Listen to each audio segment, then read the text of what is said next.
Hi, hello everyone, guys. So today we learned the 11th class chapters.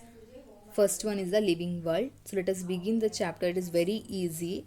I will make in a two parts for in easiest simplest way. First one, what is living? So by taking this headline, living world. World means you know. So how do you define the living?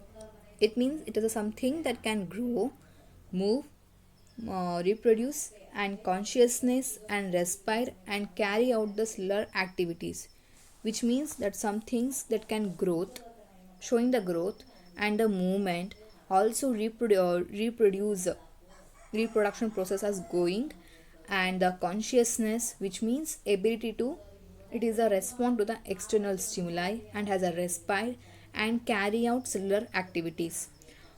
So for adding these features for the meaning of livings like metabolisms, ability to replicate, it is a replication and self-organizing, interacting and in the emergence. So in NCRT there is a given one line, all living organism grows. So grow, what, how do you define that one? Increase in mass, increase in number of individuals. These two, these are the twin characters of growth, which is given in a NCRT textbook. And next is growth. So in growth, in unicellular and multicellular plants, animals, growth is occurring by cell divisions. So this growth easily seen in vitro cultures also by simply counting number of cells under the microscope. So growth occurs in biotic, it is an inside, has a abiotic, is it is an external. Next, in majority of higher plants, so there is an indeterminate growth, which means it is grow throughout the life. And the animals are a determinate growth, which means it has a certain up to a certain age. Has like this growth is occurring, and reproduction, growth and reproduction are the mutual events for a higher plants. So we know increase in body mass, it is considered as a growth. So hence non-living objects also grows now, like mountains, boulders and sand mounds. They are like by accumulations of materials on the surfaces. So it really increases, which means growth also occur in non-living. But we want living, means there is an exception for non-livings. So in living organisms, growth is from inside growth. Therefore, um, it can be taken as a non-defining property or a characteristic, because it has a characters of that non-living object also shows the growth, it not include. So that's what is taken as a non-defining property of living organism. Next, move on to reproduction. So unicellular, multicellular, they'll be occurring by a production of progeny. In plants, it's by cell division. In animals also cell division. But there is an exception, mule, henny, sterile human worker bees, infertile human couples. And also in yeast and hydra, they reproduce by the budding. And a protonema of mosses, it's by two true regeneration. So hence reproduction is non-defining features because they have exceptions. Next, coming to metabolism. So metabolism, which means so all organisms are made up of chemicals. They are small and big, so belong to various classes, sizes and functions. So they are the constantly being made and changed into other biomolecules. These conversions are the chemical reaction or a metabolic reaction we called as. So it like an anabolism and catabolism. So here first, metabolism occurs in all plants, animals, fungi and microbes. It's all an exhibit. Also a coma patient, you can observe like that. If in a hospital there is a coma patient is there, so it's not like he is a dead, which means he is not died, he is live. So which means in his body the metabolism, what is the reactions, conversions of chemical, they are working, which means metabolism is going on. And metabolism is like a reaction of catabolism and anabolism. Catabolism is it's gonna catalyzes the chemicals anabolism, which means joining. Two chemicals are mixing. These two are occurring in our body. So here it has no exceptions. So therefore it is not defining features. Next, coming to consciousness. Consciousness means respond to extrinsic factor or environmental stimuli. Extrinsic or environmental, these both are same in our surrounding, outer surrounding. So in unicellular plants, animals, even in coma patient also occurs. Same as a giving example for the metabolism, here consciousness also. If it touches our skin, it will be respond. If any pin is touches our skin, we suddenly get that we respond to our that stimuli. Like that, coma patient also they can respond, but then do not talk.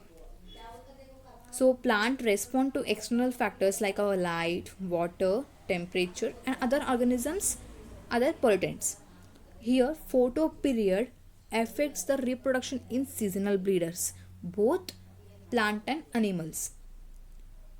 So seasonal breeder means at by season the animals are giving the birth to the child. Reproduction concept has been came here. So consciousness is a defining features because there is no exceptions. Next, coming to the diversity of organisms, number of species.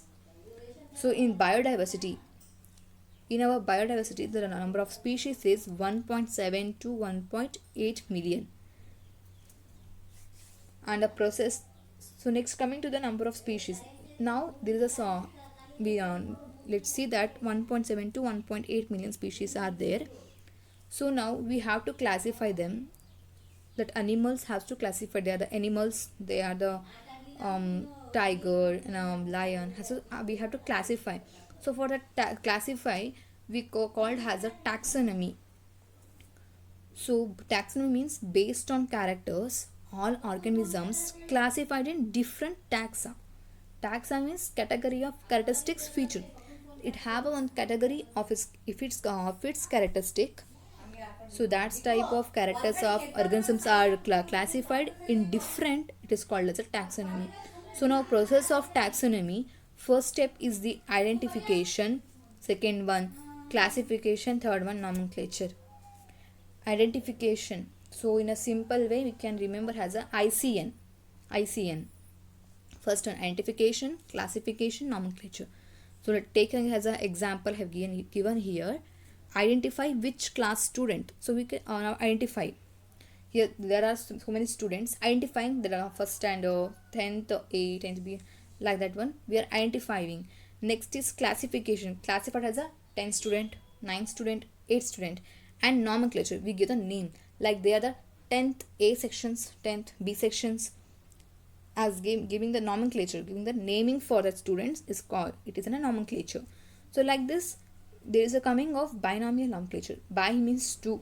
So two type of naming that came for botanicals and for the zoological. Botanical means for the leaves, plants, zoological for the animals. So there is a two nomenclature system. First one is ICBN, Nomenclature of Botanical. It is an international code of botanical nomenclature. And ICZN, International Code for Zoological Nomenclature. Here we have to observe the of and for. It has given in a previous year NEET question paper. For you get the of word and there is a for. You have to take it correctly. Next, coming to rules for nomenclature.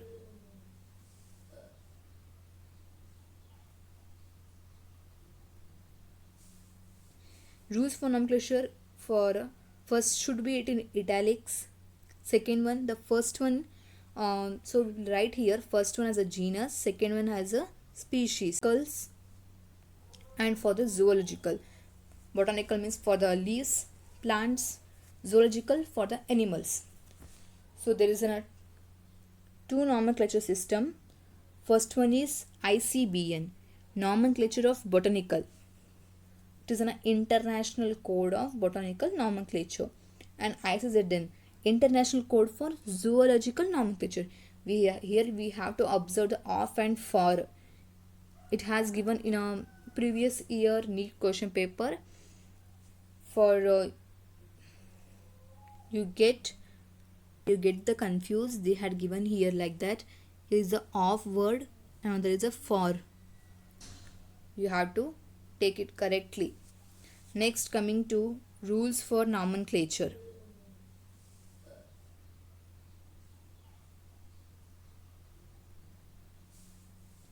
Rules for nomenclature for first should be it in italics. Second one, the first one, so right here, first one has a genus, second one has a species.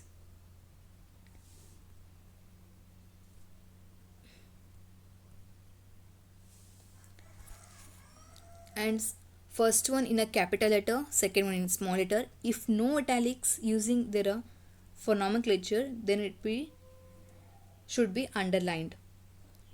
So now organisms are classified. Then the need of the systematic arrangement. They have to arrangement in a systematic of organisms. It is called as systematics, which is it's a combination of taxonomy and evolutionary history. So here, System of Naturae, it is a book published by Carolus Linnaeus. So these are the some importance. So this is a part 1 which you learned the first the living, what is the living, and that character is having a in living it having a property of defining and non-defining. You have learned that characteristics, and next we learn the biodiversity has identification and classification. So after this classification, coming to the taxonomic hierarchy and taxonomic aids, which we learned in the second part of the video. So thank you for the watching. If you like this video, hit the like button, share this video, and do not miss to subscribe the channel. Thank you guys.